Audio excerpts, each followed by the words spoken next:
so intricately and so proudly, like kings writing the history of their people. It's their prolific nature that both creates and procures what will later be perceived as the kingdom.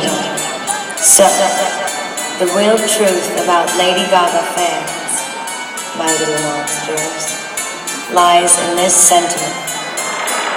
They are the kings, they are the queens. They write the history of the kingdom, and I am something of a devoted jester.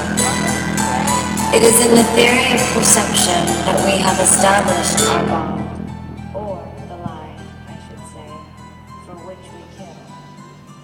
We are nothing without our image, without our projection, without the spiritual hologram of who we perceive ourselves to be, or rather to become in the future.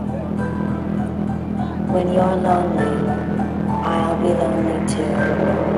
And this is the Fame. Love and Art,